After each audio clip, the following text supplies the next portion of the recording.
Paul Edwards. Good morning, sir. Good morning. It's the Tuesday workshop here with Paul Edwards and Jason Todd in the Thinker Business Accelerator. I am not in my normal location, traveling a little bit. Paul's there, enjoying the sunshine. Oh, yeah. We've been on this journey over the past couple of weeks talking about the discovery process and the questions, getting down to the pivotal questions and answers. And you found that pretty effective working with people recently. Yeah. I have. I think probably the most exciting thing about it for me is realizing that anytime you step into doing things the way that God has already laid down how he does them, um, it feels like, oh, I've discovered a secret that was right in front of my face the whole time. So this is not occult black magic type of stuff. It's just stuff that most people don't think to do. And I've used the illustration in the past of following the creative pattern of Genesis for creative writing. Write for a while, or form an outline, sleep on it, and then write it the next day. Is basically there's more to it than that, but that's the gist of it.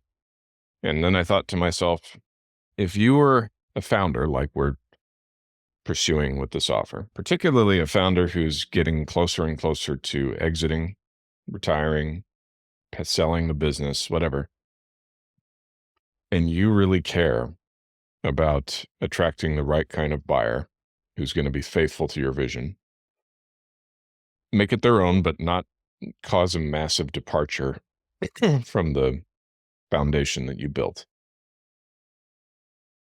If you really care about that, you're going to leave a testament. You're going to leave a centerpiece book, a message that tells that successor, here's the instructions. Here's how this was built. Here's how we put this together. Here's how we've run it. Here's the things it's been through. And then I got to thinking this the other day. I was like, the Bible is pretty much the same thing. Not only is it that, but that's one of the attributes of it. It's God leaving us his instructions, his blueprint. He's not dead, nor is he retired. He's still with us, but he has a legacy he wants to see on earth. And he's left us a very clear set of instructions, not only that tell us how he wants us to behave, but also tells us how he put it together in the first place and what it runs on, and why it's important to him that we don't deviate from that. And I thought to myself, founded by someone like that is not the same as human civilization formed by God, but it does run on a sort of a parallel track. You could see the parallels for it, and you could see why it's so important to go back to these questions and back to these stories and remember, why do we do things the way we do them? And what is the procedure that led to this being a success? And so it's just, I was thinking about that. It's like, shoot, we're teaching people to write a parallel to the Bible. And I think it's a good thing to do. Yeah, I can hear that because there's things like standard operating procedures, which are manuals for organizations, what to do in certain situations. How do you follow certain processes so that the processes are repeatable and scalable? And it seems to me that what we're talking about are the principles that undergird the culture of the organization, which is setting, I think, a language in some ways. Mm-hmm. What terminology do we use? What do we mean by it? So that it pervades even the principles by which we might operate from a manual perspective. Yeah. For example, if you've read Genesis, you'll notice this interesting one-sided, seemingly observation where it says, for this reason, a man shall leave his father and mother and be united to his wife. But it doesn't say also a woman shall leave her father and mother and be united to her husband. Is that an accident? No, it's very true to life. Your son is your son till he takes him a wife. Your daughter's your daughter for all of your life, right? We're still saying that thousands of years later because it's true. Because women are much more connected between the family they marry into and the family they came from than men are. Men tend to just fly the coop and call you once every 6 months or so and That's about it, right? So it's an observation, and it's telling us a reality. It's telling us about how this was put together so that we don't try and contravene it or undermine it or depart from it or try to flip it around and say, no, it's the other way, so that we end up heartbroken because it doesn't work. So But it's also these questions that we explore as part of the discovery process is it's a process of evaluation, I think, to determine like what you might do like with an after action report where something happens and then you go, okay, why did this happen? What's the root cause? How are we going to do this? What are we going to do again? What are we never going to do again? So that refine processes. This is preempting.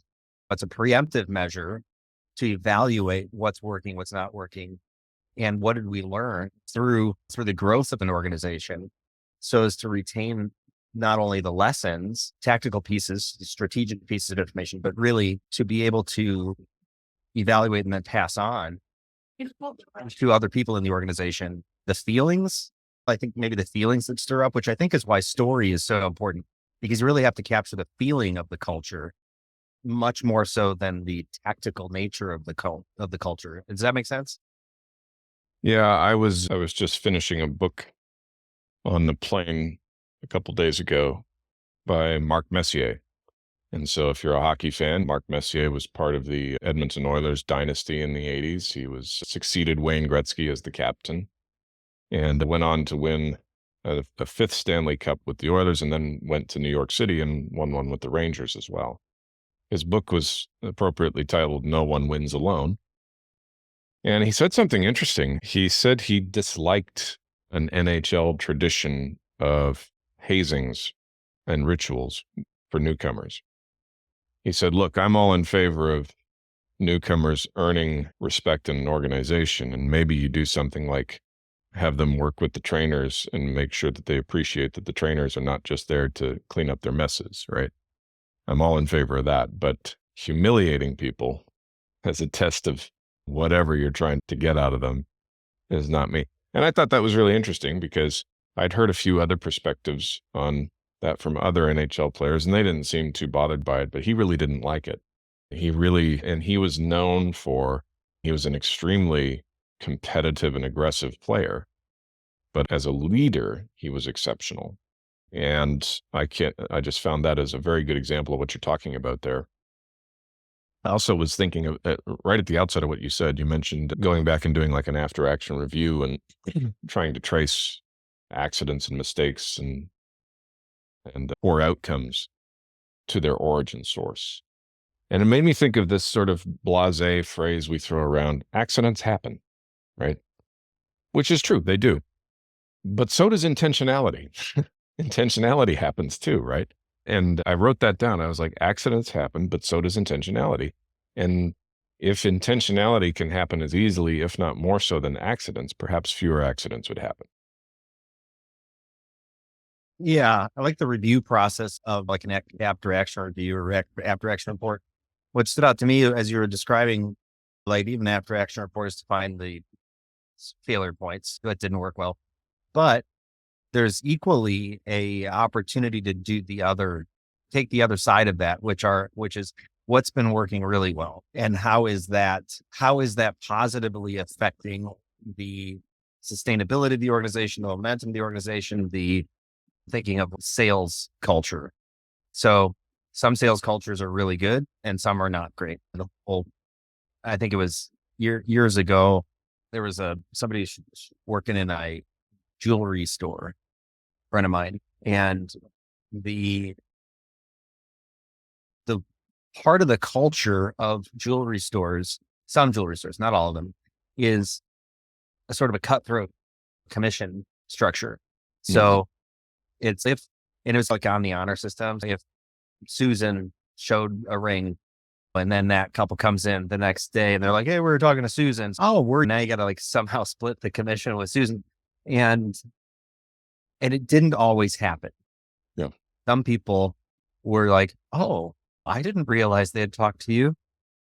And it was really just that the salespeople were undermining each other, which is part process, how the incentive is structured, but part of it's simply the culture. going from a high trust culture to a low trust culture, which I don't want to get super political here, but if we look at the United States, we're going from a high trust culture to a low trust culture. So now certain things we cannot expect. They just happen. And I was watching the old Happy Days show recently, going from the beginning, and how truthful people were with one another. Oh, Dad, I'm sorry that I snuck out last night. Did you learn that? And nowadays, like, it would be laughable to think somehow we'd see on a sitcom some high schooler go to his dad, say, "Hey, I'm so sorry that I snuck out last night." And they have this little exchange. Now it'd just be like, "Oh, you told your parents? You're nuts. You're crazy." And it seems to me it's not you. There are certain things which you cannot create via process, like trust. Yeah. And that is a culture issue. And I think getting back to the idea of story, uncovering the stories and exposing how the culture came to be, I think can keep organizations away from the toxic culture, which tends to develop left unchecked. I think the standards drop. If you don't keep the standard high, the standards just have a way of dropping. And without exposure to the core principles and why they exist, I can easily see how we market for marketing's sake to get more eyeballs, to sell them as much stuff as possible. And the point was we sold them. We sold on this, and somebody collected their commission, but it wasn't necessarily a high trust culture. And I think it tends to break down over time, just like we see the breakdown in the culture, the broader culture, perhaps, of the United States and maybe the world. I saw it over the weekend. I was in Seattle. My son had broken one of his wireless headphones, so he asked me if I could take him to up there they have it's Fred Meyer. Down here in Arizona, it's Fry's. I don't know which one you have out there. But anyway, the grocery stores will usually have a technology section. They've all sort of Walmartized themselves to some extent. And so we go to this one, and it has a button to call the attendant. Everything's locked, right? And the attendant comes over and, "Yeah, we'd like to buy that pair of headphones." Okay, he unlocks it. But at this point, I would normally have expected him to hand them to us and off we go. He didn't. He walked us all the way back to the front and to the cash register to make sure we paid for it. And I said, "Yeah, I can remember a time when they didn't even have them locked up. They just had them on the shelf and you grabbed them and you paid for them." And you're right. That's exactly what's happened. It's not the price of things. It's the fact that we can't trust each other. We don't. And we're not willing to have a look under the hood, I think. And a lot of times on either side of the debate, even the side that I agree with is not willing to have a look underneath the hood and say, why is that? Am I even 1% responsible for that? Could I do something? And I'm not trying to go off on a philosophical bent here. Of course, we don't do that on the Thinker Growth workshop. I'm saying that actually to tie into what the process did for me, because I suddenly remembered that's one of my key values. Has been throughout the time that I've been in business, is I am always at least 1% responsible. Maybe that's all it is. Maybe the other person is 99% responsible, but there's still something I could have done differently. There's still something I could have seen coming that I didn't. And it doesn't matter why I didn't see it. What matters is that I didn't see it.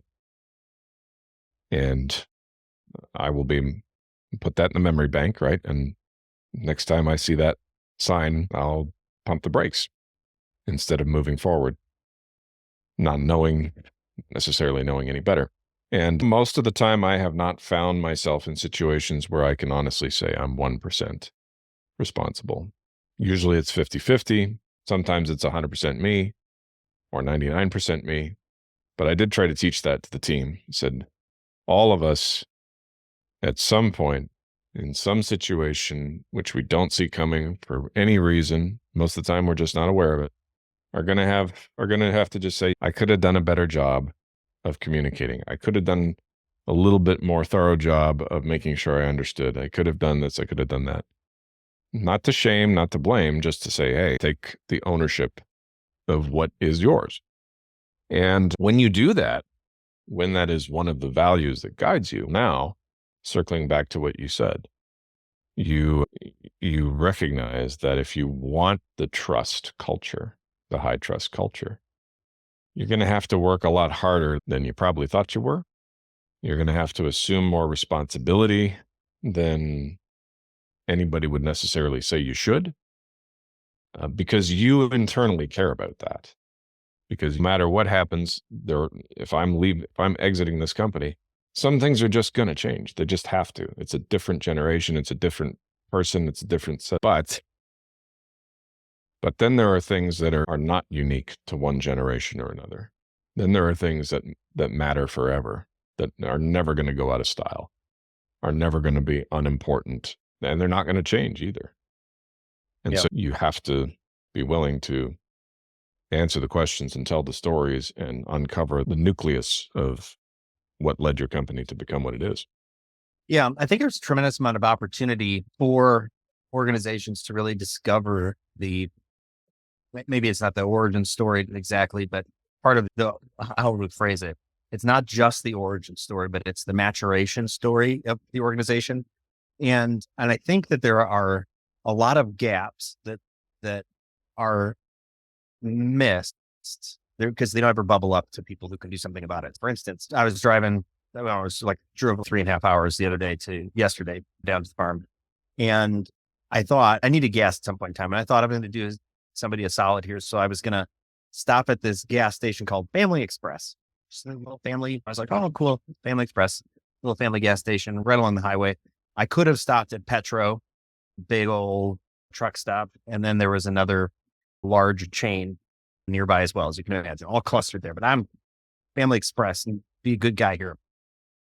And went in to pay for my gas, to prepay cash. Because I had some cash for my travels, and said, yeah, I'll take how many ever dollars on pub 2 or whatever.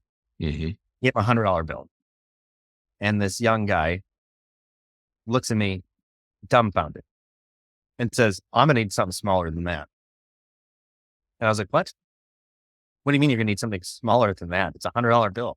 You want to break it and then give it to me? And and I said, but it's a $100 bill and you're going to, I don't know, $25 or whatever I was going to put in there. Put $25 on there and then you give me 75 back. It's totally fine. It's not that much.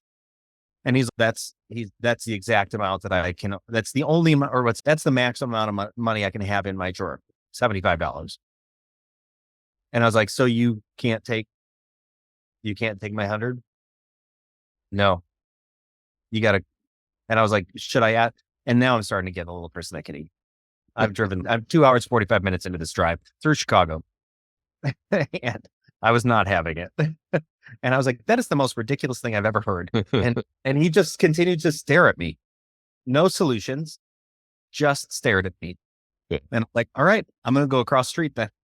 I guess I'm going to Buc-ee's. Yeah, that's the thing. I was like, it literally was 30 seconds across the street at Petro. Yeah. And takes cash just fine. Also, I got a Cinnabon out of the deal. I was like, so family, there's such an opportunity. I even wanted to shop there. Yeah. Give them my money and like cheer on the little guy. But the little guy, Family Express is painted on the outside, but incompetence is painted on the inside, which from a standard operating procedure never would have, you couldn't scale a truck stop like that. And this guy's never going to go to his boss and say, we have a system issue here. We've got a process issue that I can't take a $100 bill and we're losing money. He's not thinking that. No. And so there's not only a process gap, but a culture gap, which loses sales to an unknown amount. I'll never go back. I have no reason to ever try it again. So you lost my sale.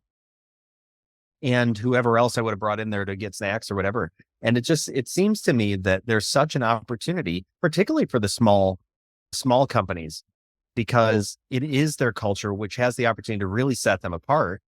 And then you could scale it beyond that too. Chick-fil-A, they've, as much as people mock them for my pleasure, it's soft around the edges. Yeah. Somebody's going to be nice to you. And for fast food, that's remarkable because there's not a lot of people just being genuinely nice. And that is a culture issue, but you can see where uncovering that culture issue and unpacking how that saying came to be, why that saying exists, it becomes part of people. Mm-hmm. Is if you don't train that, you don't train the culture, then you get the person on the other side you're going to need to give me something smaller than that. You're being confrontational, Ethan. I'm trying to give you money. I'm trying to do business with you. Why don't you help me? So much of that I find boils down to what people believe at a molecular level, because as you pointed out with Chick-fil-A, and as the famous example from when President Kennedy visited NASA, and he runs into the janitor, and he says, "What are you doing?" And the janitor says, "I'm helping to put a man on the moon." "No, you're not. You're mopping a floor. What are you talking about?" But he believed he was. And it made all the difference. So it's like, if you can get to that level with people who are doing even just the most menial type of work in your organization, there's very little limits in terms of what you can achieve. But how do you get there? Because you're right, that clerk there, what's on his mind is, when do I get off work so I can go play my video games or what? I don't know. I'm making stuff up. But that's what's on his mind. You're right. He's never going to go to his boss, to his ownership. And if you're the founder of this company, that whether you're preparing to exit or you're much earlier in the tenure, but you're realizing, I want my staff, my employees, the people I lead, I want them to feel like they own part of this. Not financially necessarily, but they have a stake in the culture that we create. They have a role to play and a contribution to make to that. And I want them to feel like they actually have the power. They actually hold a lot of cards in this collective game that we're playing. There's an approach to that. And I don't think that I don't want to put it simplistically in the sense of, you just from the top down, you institute this particular set of values or whatever, and then everybody just marches in lockstep. That's not how it happens. It has to be filtered down, and it has to be contextualized inside each subcategory of whatever type of work you do, right? You got a sales team, and that sales team has to reflect the vision and the values that you lay out, but they reflect it more, they reflect it differently than the fulfillment team or the legal team or the R&D team.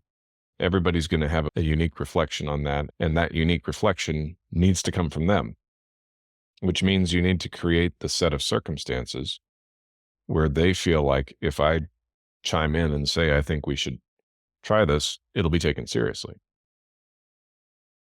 And you can always hedge it and say, we'll take it seriously. We can't guarantee we'll do everything, but we do want to talk through the ideas that you have and all of that.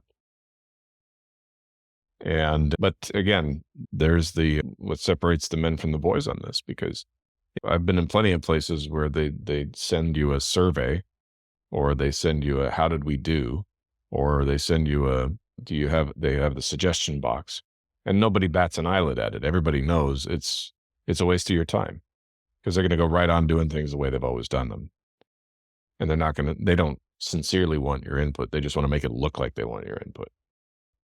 So yeah, it's a lot of work, and it's a lot of reinforcement, and it is a sales job. I think it's in a way, for a founder, this is one of the great tasks of leadership, is selling and persuading, particularly the larger the group of people you lead, selling and persuading them on not only on a vision and on values, but also on the idea that they have a role to play in shaping and molding and creating those procedures, those principles that govern your organization long term. Yeah. What comes up in my mind is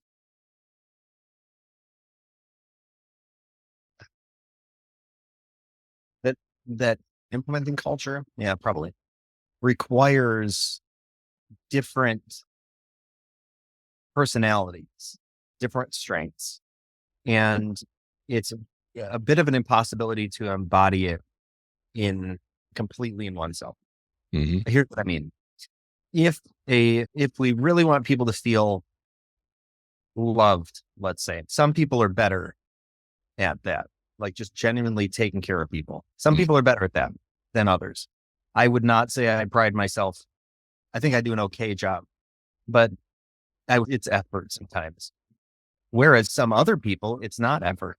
It is very easy for them to just exude the fact that you're being taken care of, you're being loved on today. And in an organization, it seems that if we have a culture where we say we really want to delight, let's say it's Chick-fil-A, we really want to delight our customers. Okay. There are different skill sets. The one common denominator you could say is you always say my pleasure. Great. That's your standard operating procedure. And you smile. Hmm. Great. Smile. My pleasure. Be friendly. Right. Some people are more naturally friendly than other folks. And so maybe you put your more naturally friendly people out in the lobby, going back and forth to the tables. You don't put the person who struggles to be friendly out there taking care of your people. You Yeah. put them in the back with the fries, and Yeah. the fries don't care. And it seems to me that we in I don't know, in Western society and our companies, we push all the pressure onto one person. You have to figure out all these things instead of maybe not. Maybe I need to figure out my lane and go develop those strengths while somebody else figures out their lane, goes develop those strengths together. Then the culture is complete. The Yeah. culture gets the people who love to make sure all the pennies are in all the right places. And then you get somebody who's front man and Hmm. somebody who's out there bussing tables and is happy as clam, making people happy. Hmm. That it takes all of those. If it was an overemphasis on either one, or try and stuff all of these values into one person and say, here, embody all of these things, I think it's a near impossibility. And yeah, and I think something is lost. The working together is lost Yeah. because we don't let somebody shine in their strengths because somehow we think we need to do it. We need to do that, or we need to outshine people so that we stand out in an organization. There's something there with making sure that we rely on other holistically across all the people and their strengths.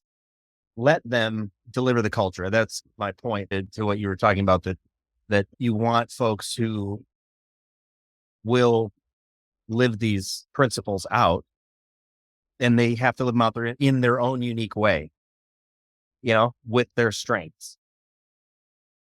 And then you get a more complete picture. Everybody operating in their strengths, living out the principles in their own unique way. I think when people have this sense of, I know this is becoming a hot button word these days, but equity. Now, when we say equity in business, what do we talk about? Equity stake. Okay, I have an ownership in the company. That's not really the sense in which I'm trying to use the word. I'm trying to use it in the sense of I played a role in this, and therefore it's mine, at least partly. I played a role. I offered input. I did this. I'm responsible for setting up this process. I'm the architect behind this. When you have that, it's like something that I'm working on when I'm coaching these kids on my son's hockey team. So I'm taking the advanced players and saying, you need to do you need to do some of the coaching. I can't do it by myself. There's only one of me, but there's 3 or 4 of you. And then there's 3 or 4 of these kids who are newer to the game and don't know what you know. But when you teach them, you will become better at it. They will become better at it. And all of us will do better. And so you want that for people in your organization. And the reason I bring that up is I was thinking of a story I heard a while back from our friend Aaron Walker with the Iron Sharpens Iron Mastermind. He belongs to a very large church there in Nashville where he lives called Long Hollow Church. But its current staff is not the one that was there when he joined. So he joined a long time ago. But the pastor at the time did this amazing thing. And the guy actually told me the story a couple times, and we used it in some of his content. This guy took over a church that had, maybe 200 people, ballpark. Small Baptist church. And he understood this principle very well. I don't know whether he just intuitively or learned it from somebody, but he made a point of scheduling time with every single member of that congregation. Lunches, coffees, whatever, whenever they could, even if the only time they could come was like 30 minutes after service or something like that. And he would sit and get to know them. And then he would say, I'm thinking about doing something like this, and I want to know what you would think of that. And then they would tell him what they thought of it. And a lot of times, most of the time, I think they'd hear the idea and they'd say, that sounds like a good idea. And he'd say, okay, but then I'd like your thoughts on, this is how I'm thinking about going about it. What do you think? And then as soon as they were commenting on the how, right, now they're getting into, they're forming bonds and they're attached to that outcome. And then so he'd conclude the meeting, and then he would move on and meet with the next person. Once he'd made that round of meeting with all of these hundreds of 200 people, the next he started implementing some of the things, but by now he had buy-in from all of them, or an overwhelming majority of them.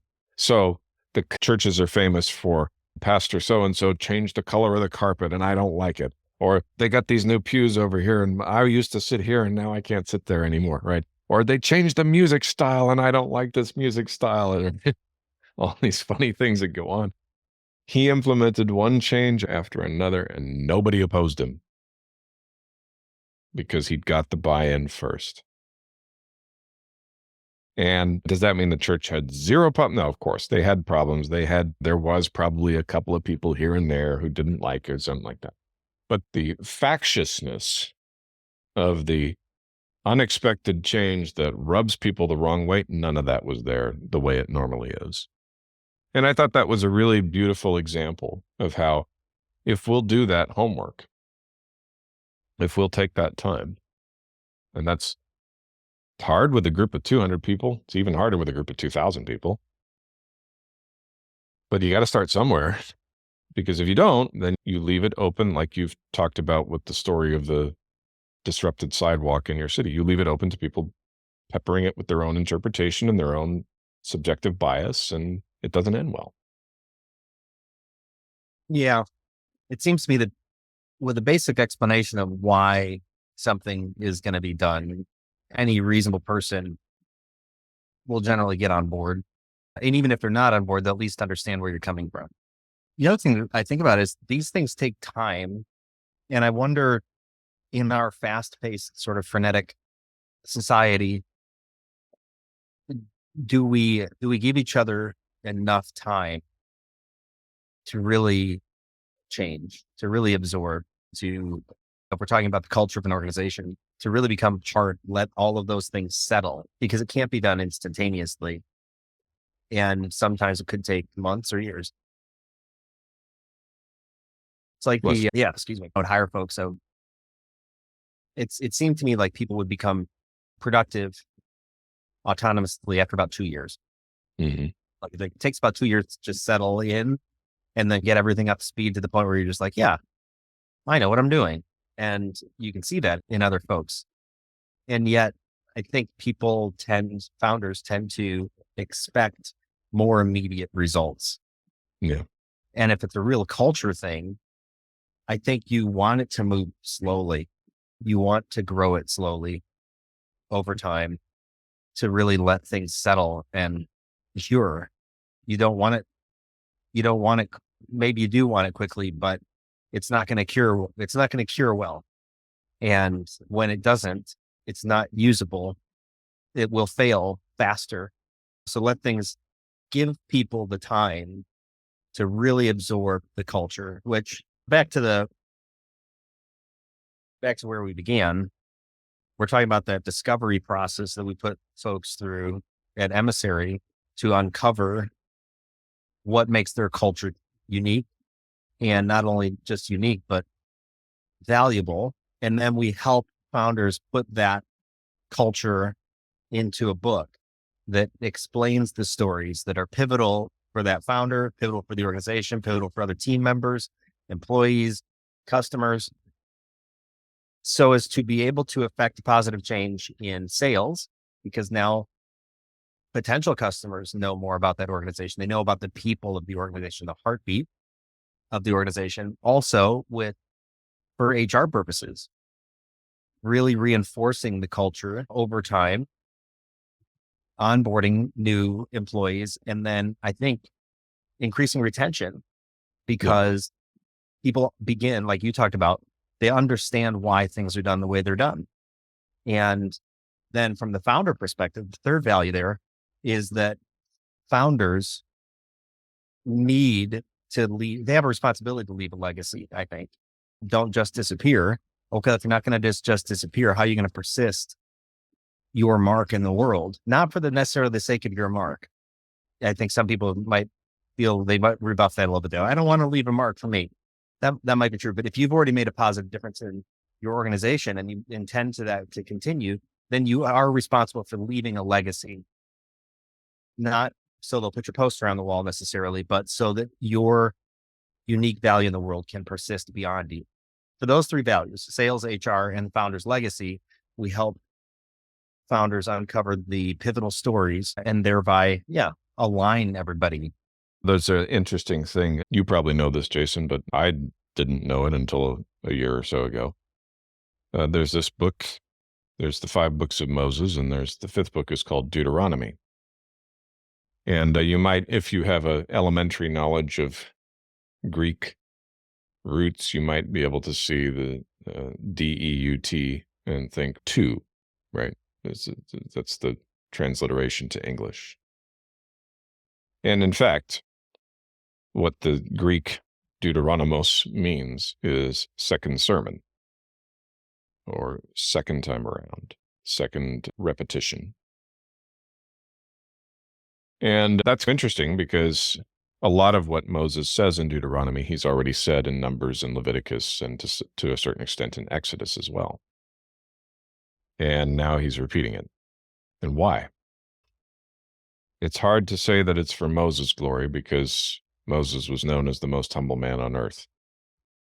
And yet he does take time to repeat it, to recap everything they've been through together, and everything that they've been commanded, and everything that they've seen, and everything that they've done. Why does he do that? Several reasons, but I think you could say that safely that one of them was exactly what you're talking about there. He had a responsibility, particularly since the people that actually went into the land of Israel were not the same generation that went out of Egypt. They all died in the wilderness, except for 2 of them. And Moses himself did not go into the promised land. So this was an entirely new generation of Israelites going into the promised land. And he felt a responsibility, as you would, to tell that generation in a very clear written format. This is where we came from. This is how we got here. This is what led us here. These are the principles that God has given us. These are all the various interpretations of that. This is why we do things the way we do them. This is the order in which God wants them done. This is who God wants to do what. And, um, and then let me tell you a little bit about the future. Let me tell you what's going to happen if you deviate from this.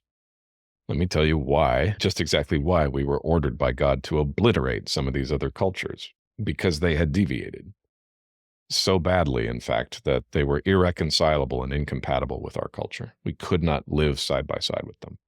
If you can think about any organization, but particularly a company that you have personally founded, if you can think about it at that degree of granular detail, and give people a blueprint, a memorial, if you will, that says to them, the reason we are where we are today, the reason you're a part of this organization is because 20 years in, I said to HR, no more of these junk hires. We're after a specific type of person, and this is who they are. And if you can't find people like that, don't hire them. I'm just spitballing a story here, right? But that's the kind of thing. If you put that in black and white, and yeah, there's going to be people who don't want anything to do with that, and they self-select out of it. But the people who do buy into it will cling to it. And I think we've seen that pretty steadily and consistently throughout the arc of history ever since those first 5 books were written. There's been a group of people clinging to that for a long period of time, still doing it today. And so it has power. Yeah. Yeah. I know that when we were talking about this founder book, you mentioned that it is like a Bible, and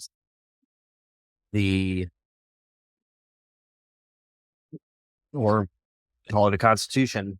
Every structure that has persisted persists because people agree to the terms, and the terms are written down. Mm-hmm. Now you know what the terms are, and they don't change. And if you want them changed, there's some reason for it and some process to go about doing it. And I think like the Constitution is a good example, just let's say 10 Commandments, also a good example. Mm-hmm. First, you didn't know how to function, and now you do. Here's how you function. These are the rules. And if there's an example to be had from modern history, it's the whole argument over various amendments. And now it's maybe we need to change how the Supreme Court functions and all this other stuff because you don't like it. The rules work. Mm-hmm. You got to use them. Yeah. And just because you don't like them doesn't solve the issue. Doesn't invalidate their. And it doesn't it doesn't validate their efficacy. So I think like with an organization, taking the time to really unpack what it is we do, more importantly, why we do it, how that came to be. Boy, that's a good history lesson. And I think just what an awesome opportunity to really codify that. And in doing so, set the company up Mm-hmm. for long-term success. And these guiding principles, the North Star types of principles that the decisions in the organization can be tested against. Yep. People's actions can be measured against it and judged to be in bounds, out of bounds, so that you, in our wandering, in our changing and maturation of within an organization and in our own positions, we can correct to the north, measure it, and then correct when we individually get off target. I think there's just a tremendous opportunity there, and every successful organization does that either preemptively or after the fact, as evidenced by every book from major founders, how they ran their companies. Mm-hmm. Everybody likes to, from a business perspective, people like to read those because they're great case studies. Oh, yeah. In advance. Boy, what a tremendous opportunity to, take your special sauce and market it better, get people on the same page internally, And yeah, for founders who are ready to move on, even what an opportunity to have their special sauce persist beyond them. Yeah. Yeah, for sure. Yeah, I think there's quite a substantial amount I disagree with for Bob Iger, who is returned as the CEO of Disney.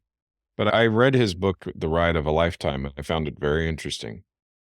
And I found he used the stories of these acquisitions and partnerships that he formed to great effect to say this is to symbolize the culture he was creating at Disney.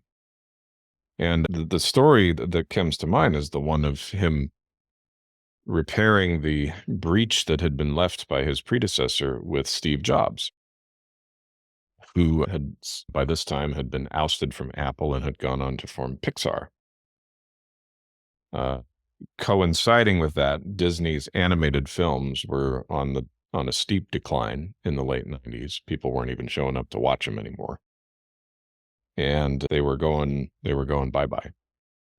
And then Michael Eisner left and Iger was elevated to the CEO role. And one of the first things, not the first things, but one of the early things he did was he reached out to Steve Jobs. And I love the way he describes it because he reached out exactly the way that if I were in that role, I would do the same thing. He reached out and he said, first, I just want to apologize for the way you were treated. And I also want to say that you don't have to call me back if you don't want to. There's no excuse for how Eisner treated you. And if you're open to it, I'd be open to a conversation too, and to try and patch things up. And what did Steve Jobs do? He said, absolutely happy to talk to you. And that's a really good for all the other things that Iger has said or done that I disagree with. That's a really good tactic. That's a very smart business move. And look at what it produced for them, right? They partnered to make Toy Story and Finding Nemo and Cars, and the Disney film business was back in business bigger than it had ever been because somebody was willing to be humble about a situation that was wrong. So there's you know, are all Disney employees going to read that and think about it all the time? No, but I think that's a positive. I think it's a positive thing to instill in a culture. It's the same thing that I said earlier, right? I'm always 1% responsible. And if I can take and own that responsibility, I can get some pretty good things out of it. And then the same is true for any Disney employee, right down to the person operating the ride at the amusement park, or selling the merchandise in the store, or serving burgers at the little shack, something like that. Part of the magic of Disney is the fact that they call their employees cast members. Yeah. Because they really are there to create an experience. And if you can put on that cast member persona, then you're equipped to create that experience. Whereas if you're just Jason who hasn't had his coffee and goes to the office, that's a different mindset. So being able to put somebody in the mindset, and you mentioned, is everybody going to read those stories? No, but what if they did? Yeah. And that, I think, is the real opportunity that folks have to uncover the stories and then have people read them in their organizations. I think it can make a tremendous difference. And I'm excited about being on that journey. So today we've got some discovery stuff that we're going to be doing, getting off to, like you mentioned, Aaron Walker and some folks there at ISI, going through to help them unpack the stories as they look to grow the organization and persist. I think persist a culture and make sure that everybody's on board. We are at the end of our hour for the workshop, noodling on the discovery process for uncovering the pivotal stories in an organization, what makes that organization tick, and why people do what they do, what makes them so special, and that organization so special, so as to affect the change in sales, HR, and with Founders Legacy. And we don't need to rehash it all. We've done a good job looking at all angles on that. We have solved the world's problems. Yeah. So I think for our viewers and listeners, if you find yourself at a point where you think there might be an opportunity for you to uncover the stories that make your organization special, contact us. Let us help you walk through that discovery process. And if you want to carry it further, then we can help you put that down into a book, codify it all, which then can be given away to employees, given away to customers, marketed to differentiate your organization and remind everybody or inform them if they've never been told why your organization is so great, so amazing and different. So anyhow, this is the workshop every Tuesday, 10 a.m. Paul, pleasure to see you. Great to be here again. All righty. We'll see you all next time on the workshop and the Thinker Business community.